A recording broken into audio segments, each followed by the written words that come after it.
Namo Sangyang Adi Budaya, Namo Buddhaya. Selamat datang di channel edukasi ini. Pada kesempatan kali ini, saya Rina Mariana dengan nomor induk mahasiswa 241111014. Sekolah Tinggi Agama Buddha Bodhidharma dari program studi strategi pembelajaran akan mempresentasikan hasil kajian saya dengan judul Desain Pembelajaran Pendidikan Agama Buddha. Presentasi ini disusun dalam rangka tugas mata kuliah strategi pembelajaran yang dibimbing oleh Bapak Dr. Joko Santoso Sarjana Agama. Sebelum masuk ke inti pembahasan, pernahkah kita bertanya, apakah pelajaran agama Buddha di sekolah hanya tentang menghafal istilah? Ataukah sebenarnya ia adalah jalan untuk menumbuhkan kebijaksanaan, welas asih, dan ketenangan dalam diri siswa kita?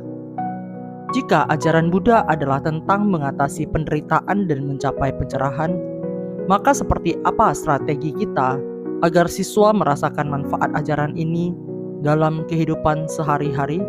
Untuk itu, marilah kita mulai materi pembahasan pada hari ini. Pendidikan agama Buddha memiliki peran yang sangat penting dalam membentuk karakter peserta didik, terutama dalam aspek etika, spiritualitas, dan kebijaksanaan. Namun nilai-nilai luhur ini tidak akan efektif tersampaikan tanpa adanya strategi pembelajaran yang tepat. Oleh karena itu, desain pembelajaran menjadi kunci utama. Dalam konteks ini, saya mencoba menyusun desain pembelajaran yang berpijak pada prinsip pedagogis, pendekatan didaktis, dan tentunya relevan dengan konteks kehidupan peserta didik. Semua ini dengan tetap mengintegrasikan nilai-nilai ajaran Buddha seperti sila, moralitas, samadhi, konsentrasi, dan panya kebijaksanaan. Adapun tujuan dari presentasi ini ada 4, yaitu yang pertama, saya ingin menjelaskan konsep dasar dari desain pembelajaran dalam konteks pendidikan agama Buddha. Kedua, saya akan menyampaikan strategi-strategi yang digunakan dalam penyusunan RPP dan modul ajar. Ketiga, saya menyertakan contoh desain pembelajaran yang sudah saya rancang khususnya untuk jenjang sekolah dasar. Dan yang terakhir adalah saya akan mencoba merefleksikan tantangan dan peluang yang saya alami saat menyusun desain pembelajaran ini. Dalam menyusun desain pembelajaran, saya memulai dari yang pertama adalah analisis kebutuhan. Dengan melihat sejauh mana perkembangan peserta didik dan kompetensi apa yang ingin dicapai. Kemudian selanjutnya, saya merumuskan tujuan pembelajaran. Berdasarkan capaian pembelajaran dan tujuan pembelajaran dalam kurikulum merdeka. Langkah ketiga adalah memilih strategi pembelajaran yang relevan, baik metode maupun pendekatan. Kemudian, saya melakukan penilaian melalui asesmen formatif maupun sumatif. Dan yang terakhir adalah evaluasi dan refleksi untuk melihat keefektifan proses pembelajaran yang telah berjalan. Kemudian pendekatan yang saya gunakan meliputi 3 hal utama.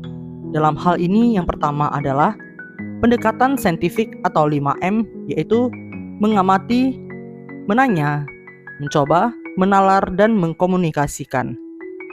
Kedua adalah pendekatan kontekstual atau CTL yang mengaitkan materi pembelajaran dengan kehidupan nyata peserta didik. Dan yang ketiga tentu saja pendekatan spiritual buddhistik yang menanamkan nilai-nilai seperti sila, samadhi, dan panya. Kemudian strategi pembelajaran yang saya gunakan beragam, mulai dari ceramah interaktif, diskusi kelompok, hingga metode cerita jataka yang sangat cocok untuk membangkitkan nilai moral. Saya juga menyisipkan praktek langsung seperti puja bakti, meditasi ringan, dan chanting, agar peserta didik tidak hanya paham secara kognitif, tapi juga mengalami secara langsung nilai-nilai Buddhis. Ini merupakan contoh desain pembelajaran yang saya susun untuk kelas 6 SD dengan tema mengenal dan mempraktikkan meditasi dasar. Capaian pembelajarannya meliputi 3 hal. Yang pertama, peserta didik mampu memahami konsep dasar meditasi seperti samatha. Kemudian yang kedua, mampu mempraktikkan meditasi duduk selama 5 menit. Dan yang ketiga, mampu mengungkapkan pengalaman batin mereka dalam bentuk refleksi. Kemudian, langkah-langkah pembelajaran dibagi dalam 3 tahap. Yang pertama adalah pembukaan, yaitu Kita melakukan berdoa, pengulangan pelajaran sebelumnya, bertanya ringan seperti diskusi, kemudian menjelaskan manfaat meditasi secara singkat. Dilanjutkan dengan kegiatan inti, dimulai dari demonstrasi postur duduk, praktik meditasi 5 menit, lalu diikuti refleksi lisan dan menulis jurnal singkat. Dan ditutupi dengan penutup di mana peserta didik diajak menyimpulkan nilai-nilai yang dipetik seperti ketenangan dan kesadaran, lalu diberikan tugas praktik di rumah.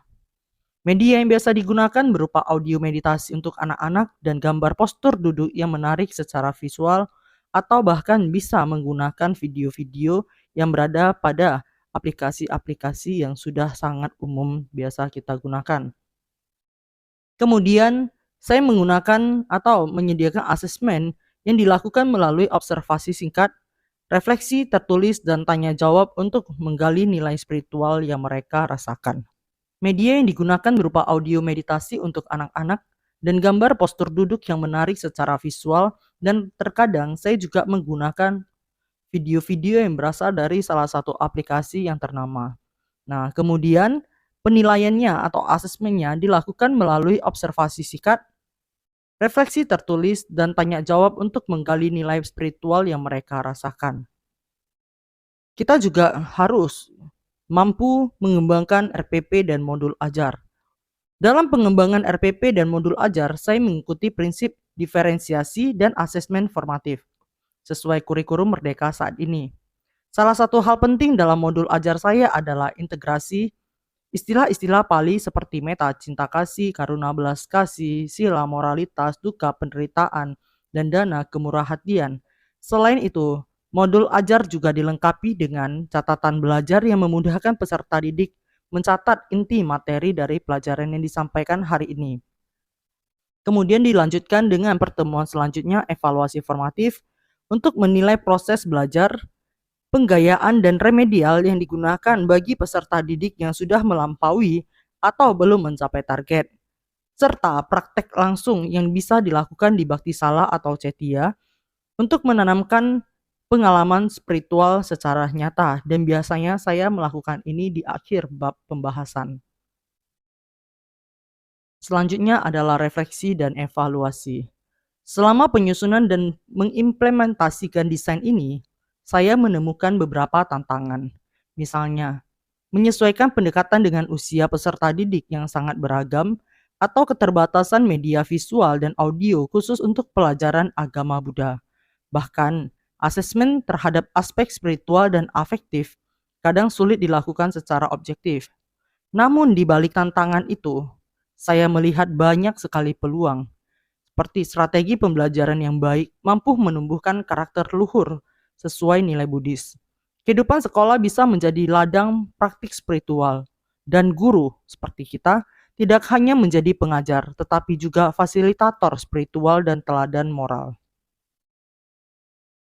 Jadi, dari keseluruhan proses ini, saya menarik beberapa kesimpulan bahwa desain pembelajaran pendidikan agama Buddha harus terencana, kontekstual, dan bernilai spiritual tinggi.